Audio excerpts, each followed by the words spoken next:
Bonsoir et bienvenue à tous, j'espère que vous allez bien. Aujourd'hui, dans cette nouvelle vidéo, je vais vous expliquer l'adjectif qualificatif et la différence entre l'adjectif épithète et l'adjectif attribut.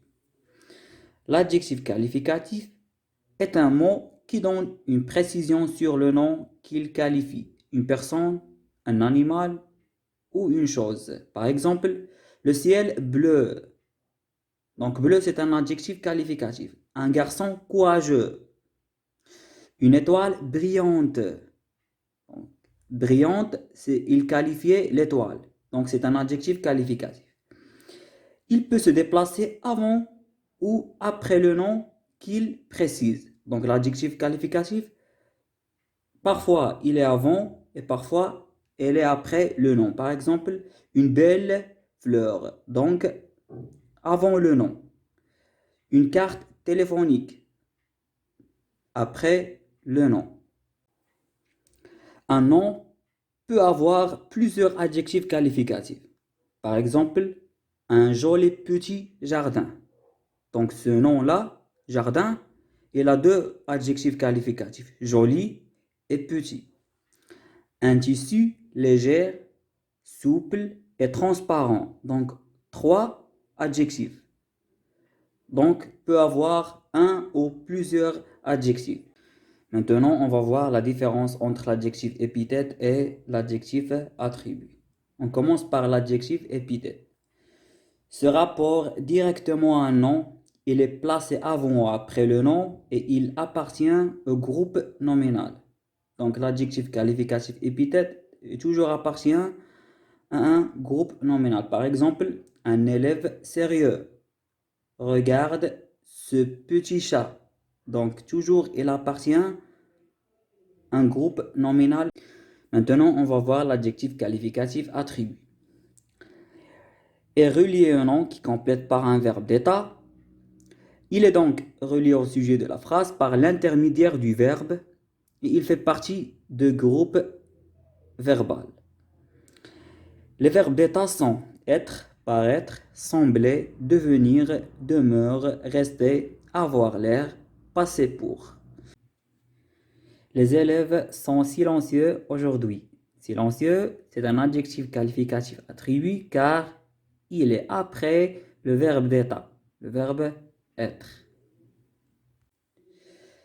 Ce fauteuil a l'air confortable. Donc confortable, c'est un adjectif qualificatif et il est attribut car il est après à l'air. Donc a, c'est le verbe avoir, avoir l'air.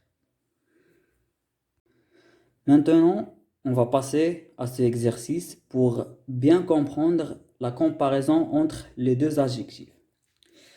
Souligner l'adjectif épithète et encadrer l'adjectif attribut. Les grands loups vivent dans la montagne. Les grands loups. Grand, c'est un adjectif épithète.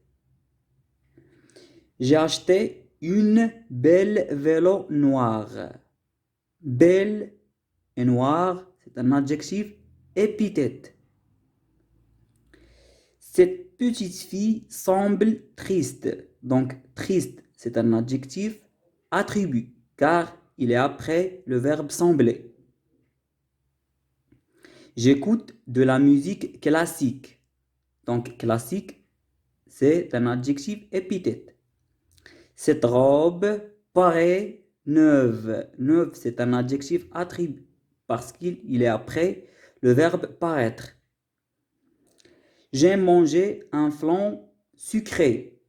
Un flan sucré. Donc sucré, c'est un adjectif épithète. Le chien reste sage dans la maison. Donc sage, c'est un adjectif attribut car il est après le verbe rester, le verbe d'état. Ces exercices sont faciles. Facile, c'est un adjectif attribut. Il est après le verbe être. Mozart est un grand compositeur. Est un grand compositeur. Donc, grand, c'est un adjectif épithète. Il porte une chemise ouverte. Donc, ouverte, c'est un adjectif épithète. Le lion sauvage fait peur aux enfants. Le lion sauvage. Donc c'est un adjectif épithète. Ce chemin a l'air facile. Donc facile, c'est un adjectif attribut car il est après le verbe avoir l'air. Le sable de la plage est chaud. Donc c'est un adjectif attribut car il est après le verbe être. Et c'est la fin de cette vidéo. J'espère que vous allez bien comprendre. Et si vous avez des questions, vous pouvez la écrire dans les commentaires. Et à bientôt, Inch'Allah, dans une nouvelle vidéo.